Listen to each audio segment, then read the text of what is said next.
Alright, Shalom. First and foremost, I have to give all the praises, honor, and glory unto the Heavenly Father and His only begotten Son, Yahweh, Bahashim, Yahweh Shai, Bahashim Rukah Kadash. Double honors and respect to our apostles and elders, a great millstone, who rule and taught us His truth. I would also like to say peace and salutations to the Lord's elect, the hopeful elect, and the 1/3, this brother Salah.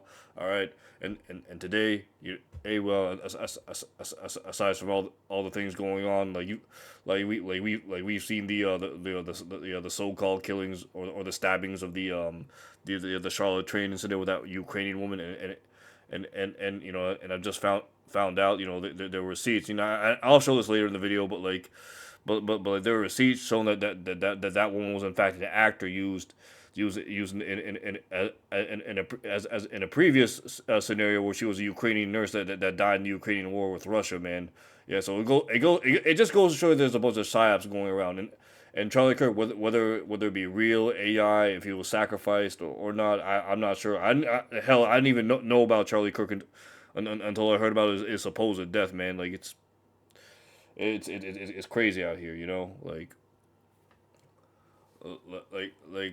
but it just goes to show you, man, that Esau is using this to fuel the fire, for that race war between Jacob and Esau, man. And so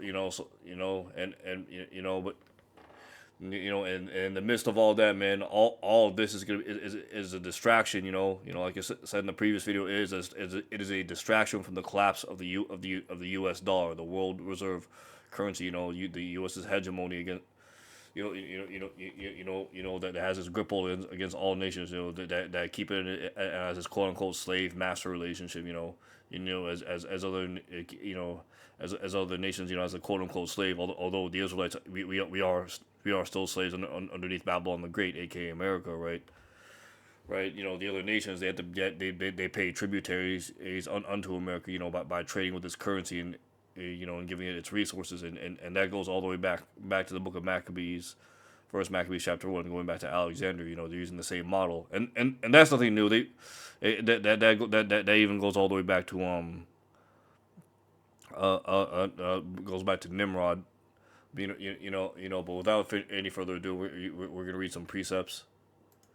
All right, this is the book of Matthew chapter 24, starting at verse 7. For nation shall rise up against nation, and kingdom against kingdom. There shall be famines, pestilence, and earthquakes in diverse places. And and that's what we've been seeing here. And you best believe, that famine's coming because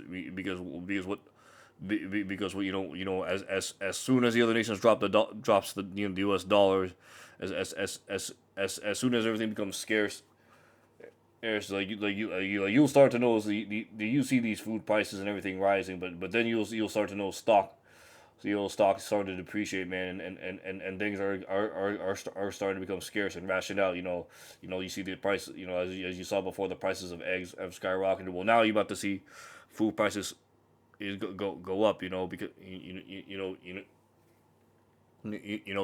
because of a lack of what trade, the supply chains being broken. No one's buying U.S. goods. U.S. is unable to sell their goods because of the tariff, right? And ultimately, DJT, and I'm starting to believe that DJT, he actually knows. He actually wants these tariffs to happen because they're ultimately going to push out that MOTB, man. Well, once the dollar collapses, they can implement their new system to roll out that MOTB, man. And to Michael C. Hip you Jakes, man, and mainly they're trying to get the elect of Jake, but Yahweh Bashim Yao Shai, man, he's not going to allow that. The elect, Lord willing, and I always keep saying this, Lord willing, we be part of that number, man. That we be covered under the blood of Yahweh Shai when all these things happen. Because if we're not, our ass is grass, man. Just to simply put it out there, right? All right, Matthew. All right, and if we jump to verse 12, it's actually no. We can just keep reading down. All these are the beginning of sorrows. Then shall they deliver you up to be afflicted, and they shall kill you, and you shall be hated of all nations for my name's sake, right? And that's what's been happening. And, starting with our apostles and elders, starting with Elder Apostle Tahar on down, because we've been preaching this word, day in and day out, to the best of our ability. The brothers out there teaching and preaching and us making these videos, It's on a daily, collectively, all brothers preaching the names of Yahweh Bashim Yahushai and preaching in the correct doctrine. That this place Babylon the Great America is about to be taken down, which we see happening. People hate us, for speaking the truth, right? Right, verse 10. And then shall many be offended and shall betray one another and shall hate one another. And that's what's happening. That is exactly what you see happening right now, because this truth is being spread across the four corners of the earth. People are picking sides. The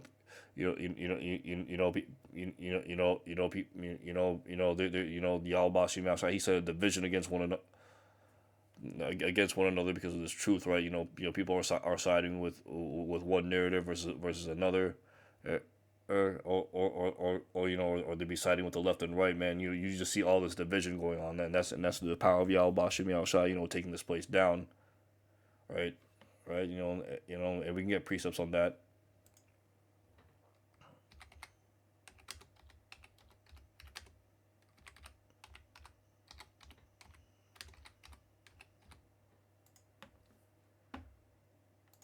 All right, and this is in the book of Matthew, chapter 12, jumping at verse 25. Yeah, we're gonna start at verse 25. And this is Yahushua speaking in the red letter. It says, "And Yahushua, I knew their thoughts, and said unto them, Every kingdom divided against itself is brought to desolation, and every city divided against itself shall not stand. And if Satan cast out Satan, he is divided against himself. How then shall his kingdom stand?" And Satan was, and Yahushua was prophesying because Satan is referring to Esau, man. And that's what you see, man. You see that Psalm 64, or the I believe it's Psalm 64 if I'm not mistaken. And their own, Psalm 64 verse 8, man. Their own tongue shall fall upon them, man. That's what you see happening. That's why you see all this division and going on and that's why these people are hating one another and being offended is because these people know the truth about what's going on in the world. The veil that was on Esau, man, is being removed, man, right? And by his own people, no less, man. The men, the women, they exposing each other, man. Because why we're seeing the end of Esau, Edom's kingdom, and they're starting to feel the effects of the curses, right? Right, the Lord Yahweh Bashim is putting all the curses on our enemies that hate thee and persecute thee, man, as it says in the book of Deuteronomy, right? Now jumping back to Matthew 24, verse 11, and many false prophets shall rise and deceive many, and right, and of course you have many prophets calling on the wrong names, not teaching according to the correct doctrine, which we learn, from Great Millstone, starting with Elder Apostle Tahar on down. They're just speaking on wrong things, man. Man, they're not happening. Saying that, we're not gonna get saved by the chariots or the UFOs, or we're gonna or what's it called? Or Jerusalem's like in Africa or whatever, or some other bugged out doctrine, man. Or they say the white man's Jaffa, old bullshit like that, man. And they're still pushing that, these stupid narratives, right? Right, but right, so. Right, so like if you don't have the spirit of Yahweh Bashim Yahushai, man, you're not gonna understand the doctrine of these mysteries, right? Because it's only given to the hopeful elect, man. And then verse 12, and because of iniquity shall abound, is the main point. The love of many shall wax cold, right? And that's what we're seeing right now, man. And that's why you see this race war. Jacob's trouble about to become full blast. Like, we're already in Jacob's trouble. It just hasn't become like completely live yet, but it's about to become full live. Because you see Caesar Nero, aka DJT, sending out all these troops in every major city, not just Washington D.C. Man, sending out the National Guard, because he's prepping, man. He's prepping for that order ab chaos. Their order ab chaos to to try to to quell the chaos that's happening, right? Right, they want this chaos, so afterwards, once this chaos ensues, they could immediately roll up with their solution, which is what that MOTB, that micro C hit, man. Right, right, right. This is the book of Second Ezra, chapter 2 verse 15, for there shall be sedition among men and invading one another. They shall not regard their kings nor princes, and the course of their actions shall stand in their power. Right? Right, you see these people crashing out right now because why? Oh, they can't sell their products. The farmers have no hands to work. They can't sell because of the tariffs. They're forced to shut down, man. And you see these farmers crashing out. Some of them even committing, deleting themselves, man. And which is what we're about to see in this video, right? Not this video, Slovakia. This video right here, man. And you see the title: U.S. farmers expose the truth. China wins trade war, and more about to go down too, right? And why? Because everyone relies on the U.S. world reserve currency, which is nothing based on a debt based system. Fractional reserve.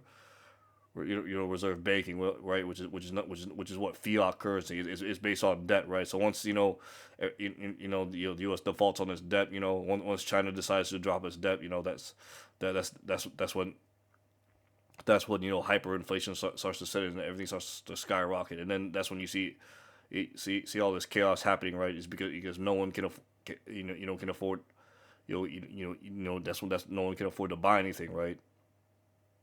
Right, all this chaos happening, right, is to one, stir up the minds of the people, and two, hide the fact that the dollar collapsed. So when the dollar actually does collapse, these people will fucking lose it, man. That's what's about to go down, and this could happen within a matter of weeks, man. Maybe a few months, give or take, but this stuff's about to happen really soon. So before we play the video, we're gonna jump to we're going to read the copyright disclaimer. So disclaimer, copyright disclaimer to Section 107 of the Copyright Act of 1976. Allowance is made for fair use for purposes such as criticism, comment, news reporting, teaching, scholarship, education, and research. Fair use is a use permitted by copyright statute that might otherwise be infringing. All right, so with that disclaimer out of the way, let's play the video. And because of the tariffs, China will not fucking buy it. It must be tough being a farmer nowadays in the USA. Anyway, the USA government says that China needs them more than they need China. Remember all that talk about winning a trade war? How it was going to be easy? Well, while the politicians were patting themselves on the back, a whole lot of people got left holding the bag.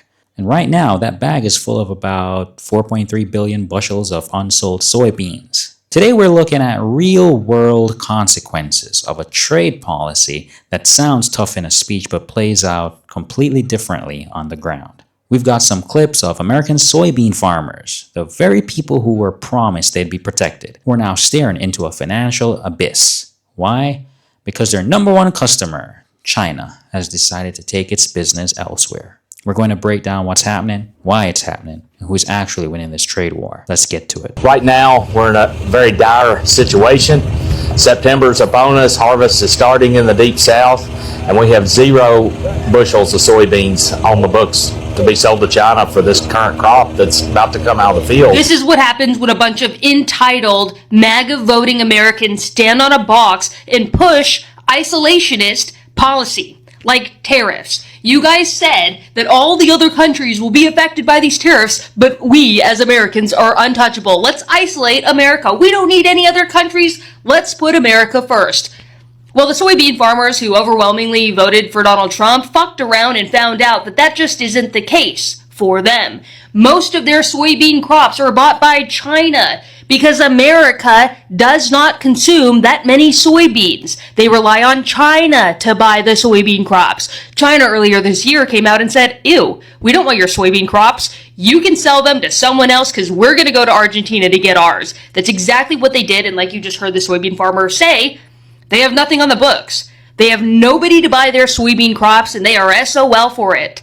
I don't know, maybe you should have put America first and grown corn. You should have switched to corn, I guess. You chose to grow soybeans, which, just quite simply, I guess is not putting America first. You should have chosen potatoes. If you wanted to go full isolationist and vote for a man who wanted to isolate us and, throw away our relationships with foreign nations, that's what you chose. And now no one wants to buy your crops. Crops that You grew knowing that they needed to be exported, yet voted for Trump anyways. Classic. My name is Mercedes Chandler. I don't feel bad for you guys. Give me a follow or you won't see my face again. Thank you. Goodbye. This is a slow motion train wreck we all saw coming. For years, the American Soybean Association has been screaming from the rooftops that China buys more of their soybeans than all other foreign customers combined. We're talking about a market that swallows up 60% of all soybeans traded on the planet. What did Taco do? Slap China with tariffs and basically dared them to walk away. Well, they didn't just walk, they sprinted straight to Brazil. In 2024, China sourced 71% of its soybean imports from Brazil. In March of this year, Brazil shipped a record 15.7 million tons to China. So while American farmers are looking at their fields and seeing nothing but red ink, with production costs at over $11 a bushel and prices hovering around $10, Brazil is having a party. So let me ask a question. How is it possible for American farmers not understanding who their number one customer is? And when your customer is a global superpower with a massive appetite and a long memory, maybe, just maybe, you shouldn't pick a fight you can't win. And this comment goes, I think Trump has done the world a favor. He forced other countries to end their reliance on the States and look elsewhere. Yeah, nothing says America first like teaching the entire world they don't actually need America. China should probably be sending thank you cards, I guess. And the borderline girl says, they voted for it. I have absolutely zero sympathy for them and no bailouts. That's socialism. The irony is chef's kiss. The same people screaming about socialism are about to have their hands out for government bailouts. Again.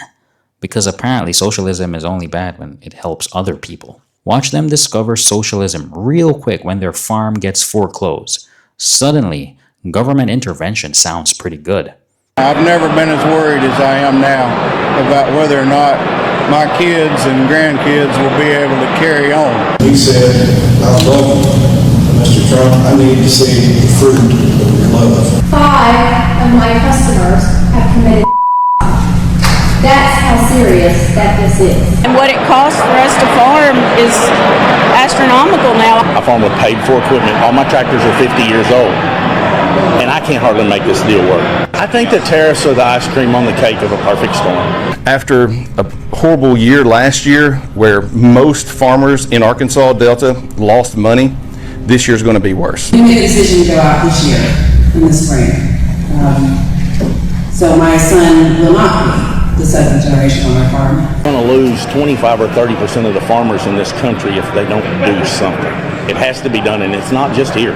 It's everywhere. Let's look at the data. During the last trade war from 2018 to 2020, U.S. agriculture lost a staggering $26 billion. Soybeans alone accounted for nearly $20 billion of that loss. And a study from that time found a direct link between the trade war and a significant increase in farm bankruptcies.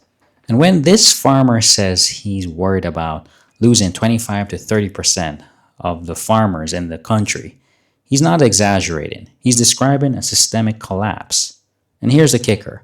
While American farmers are going bankrupt, China is executing a long-term strategy for absolute self-sufficiency in food.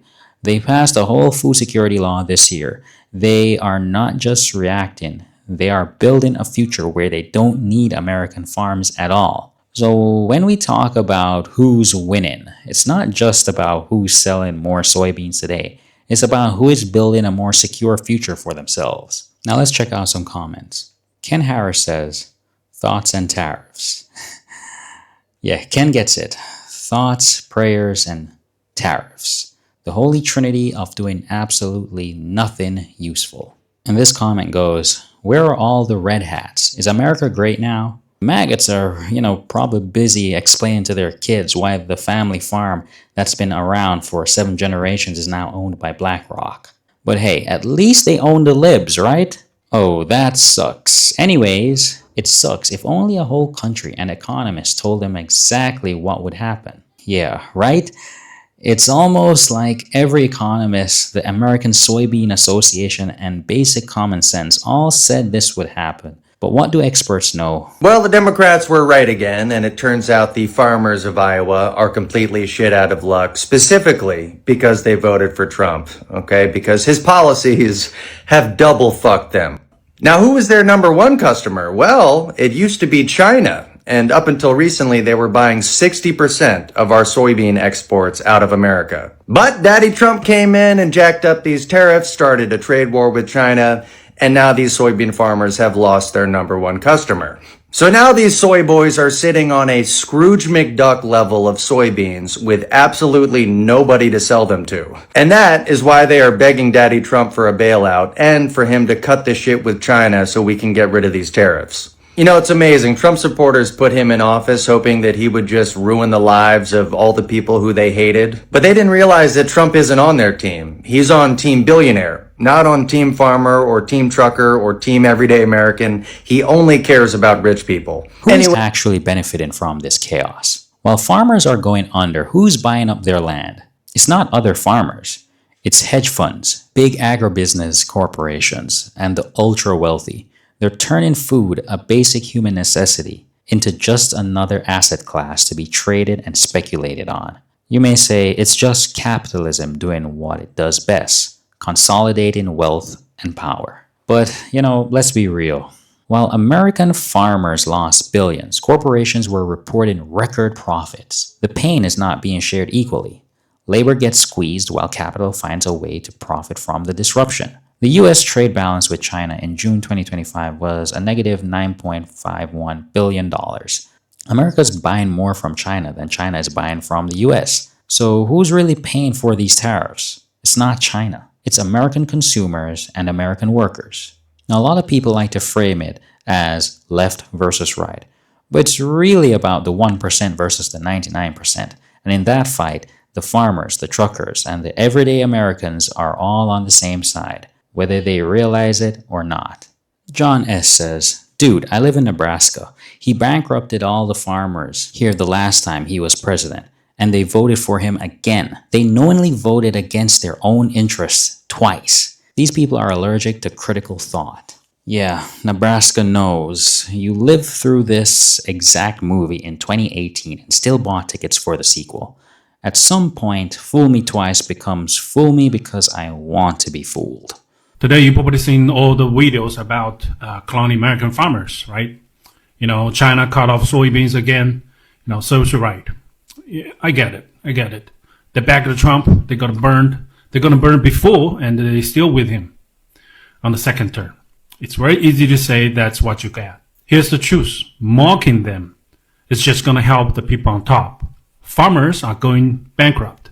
And who's buying up their land? The capitalists, hedge fund, billionaires, big agribusinesses. They are turning food into another assets. Think about that. Food is basic resource, and we are letting those ruling class taking control of it and taking advantage of this situation. And I just want to pause and say, man, you remember what Klaus Schwab says before they took him out of the public scene, right? From the World Economic Forum. He said, you will own nothing and you'll be happy, man. And that's the model of these elites, man. They're trying to take control over the resources, right? And for the only way for you to access those said resources is for you to take what? The MOTB, man, that micro C hip, or the Neuralink or whatever. But if you don't take that, the MOTB or which is most likely going to be that micro C hip, right? Then you're not gonna be able to buy or sell or eat, man. And a lot of people, man, and especially a lot of jakes out here, they're gonna take that because they got kids to feed, they want to have shelter, a lot of jakes, man, they're not prepared for this, man, but for us that's in the know, man, for us that's in this truth, man, that stay diligent, that pray to Yahweh Bashim Yahweh Shai, man, that do the work, Lord willing, we might hopefully we will be protected during these times. Right, while everyone else, we're gonna see them suffer, man. Suffer from the wrath of the Lord Yahweh Bashim Yahweh Shai. Trump's first term, last trade war, farmers lost billions. Some even lost their lives. Meanwhile, Corporations raking record profit. Capital did not suffer. Labor did. And it's happening again. We have to understand that farmers are not the enemy. They are trapped in debt, trapped in subsidies, trapped in media bubble. Just like all the warehouse workers, factory workers, you laugh at them, you push them further away. And the elites loves that.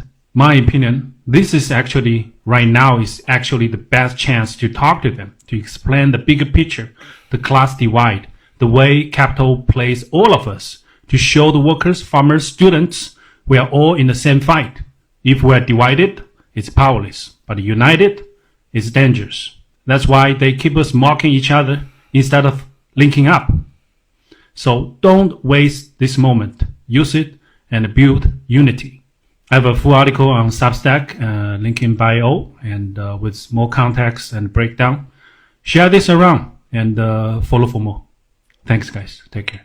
This is the most important point of all. It's easy to laugh at the farmers who voted for the guy who then tanked their biggest market. I know, it's the classic leopards ate my face scenario, but who does that serve? Like the speaker said, mocking them just pushes them further into their bubble and plays right into the hands of the people at the top. The real enemy isn't the farmer who made a bad political bet. The real enemy is a system that allows a handful of billionaires to profit from the misery of working people. A system that turns a trade war into a land grab. This, as I said before, is a class issue. And this comment says, if I thought there was a chance they would change, I might agree with you. They have not changed. They're just hurt and surprised, but they ain't changed. All they are saying is, don't hurt me, Trump. They're not saying we were wrong. The lesson isn't learned, it's just inconvenient right now. I guess you can say they're not asking for different policies. They're asking for different consequences, which is a big difference. Yeah, and unfortunately, man, they're going to face the same consequences, which is what? It's going to be judgment, man. All hell's about to break loose. All right, so let's see, let's let this video finish up, and I'll get some precepts. So what's the takeaway here? It's simple. The USA needs China, not the other way around. I mean, you can talk all you want about being tough and putting America first, but at the end of the day, America is deeply, fundamentally entangled in a global economy. And in that economy, China is a superpower. This is about reality, and the reality is that a trade war with your biggest customer is a stupid, self-destructive act. The farmers are just the canaries in the coal mine. Their pain should be a warning to all Americans. What do you think? Are the tariffs worth it? Let me know in the comments below. Alright, so let's get some precepts. Alright, and you heard his last statement, right? Babylon the Great America, because they deal with many countries, with trade, right? They got entangled everyone's bit and quite literally everyone's business, right? And on top of that, they send their government and their agents into these other countries, and topple their governments and their economies, to not only fund their military industrial complex, business, but but to also go set up those countries as neo colonies, right? Taking their resources, setting up puppet leaders, man, so they can be subservient to America. So let's get some precepts out.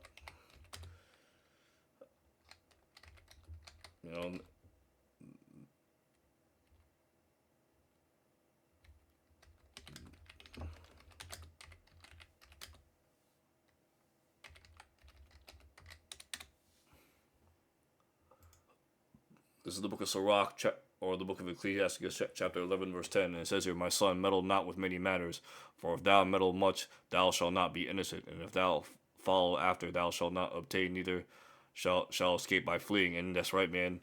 These Americans, these Babylonians, right, because they meddle in everyone's business, right? Because they tried making all these other nations, China, Russia, Brazil, the South American countries, man, countries in Africa, Asia, man, because they tried, America, tried, and made some of these countries, tributaries unto them, right? Now with the the Lord allowing, the rise of the BRICS, right? right, right, America is now about to face, is about to face the fallout or the consequences of of it trying to how could I say this? Of it trying to maintain that economic control, right? But we all know this. This was purposely set up to crash the U.S. dollar, right? Right, and because and because because America's going to crash the global economy, right? What while America's trying to attack, and and Michael see him Jake in America overseas, man. They're like they can have their wars, out in the Middle East, out in the so-called Middle East or West Asia, the Valley of Jehoshaphat, Yahweh meaning Yahweh's judgment, with Iran, and those small hats over there, along in the Pacific theater, and they're also and they're also probably gonna be war breaking out in somewhere in South America as well, man. I believe I saw in a recent video that well, this is the Central America, but it still applies. That there was a bomb, that there was a bomb explosion somewhere in Mexico, man. So man, this stuff's about to pop off everywhere. We're basically seeing World War III on the. We are basically seeing World War III, about to go full blast, man. Right now all it takes is a few more scenarios about to happen, man. But we're basically right there at the door. So, all right. So the next precept I want to get is.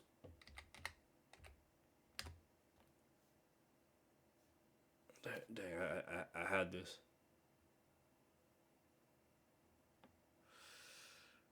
Oh, yeah, I remember.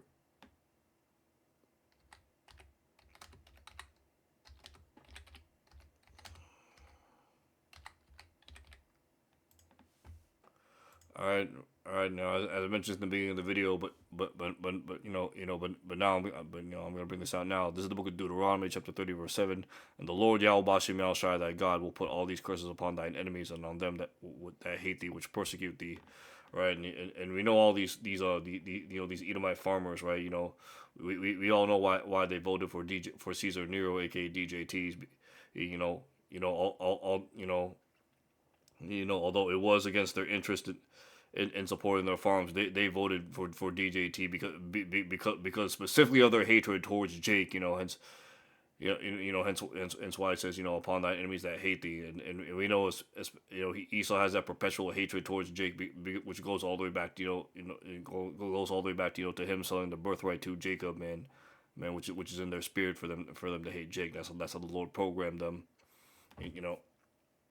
Yeah, and now's the time, for these devils to feel that the curses, which they are feeling the curses right now, man.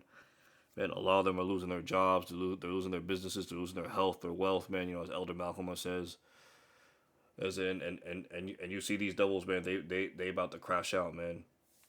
And the next precept I'm gonna get is well is Revelation 12:12, and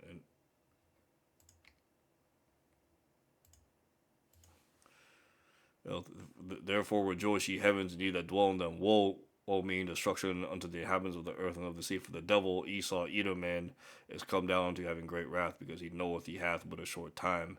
And that's right, man. This damn devil Esau, man. The so-called white man. Obviously not all white people, but the ones that go back to the line of Esau, man.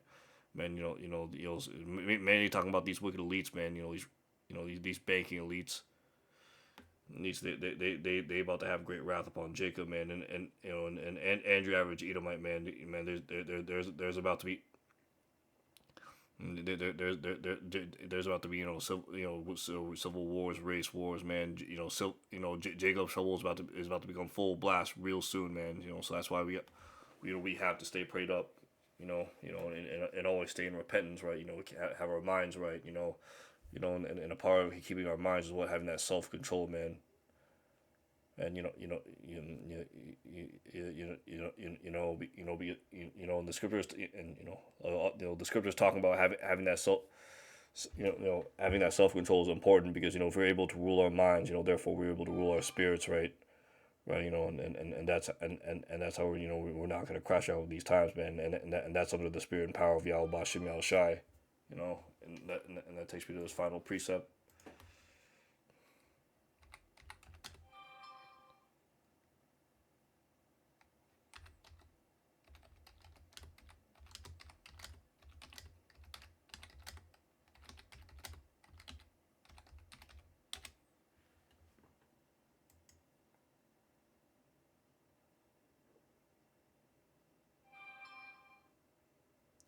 All right, this is the book of Proverbs, chapter 16, verse 32, and it says here, "He that is slow to anger is better than the mighty, and he that ruleth his spirit, that he and that he that ruleth his spirit, than he that taketh a city." Right, and why is that? Is because we have self control, man. And that's the one thing that we need in this walk, especially now, man. Now's not the time to get angry, crash out. Things are gonna get hard. The bills are gonna rack up. But you know what? Ultimately, fuck this place, man. Man, we see Babylon the Great going down. So with that, hope this lesson's been edifying to you, Akim, and you feel Aquath right there out there. And with that, I like to say, call Halayim La, Abanawa, Yahweh, Bahashim, Yahweh Shai, Bahashim Rakah Kadash. Double honors and respect to our apostles and elders of Great Millstone, who rule well and taught us this truth. Also like to say peace and salutations to the Lord's elect, the hopeful elect in the 1/3, is Mother Salah. And with that, I like to say Shalom.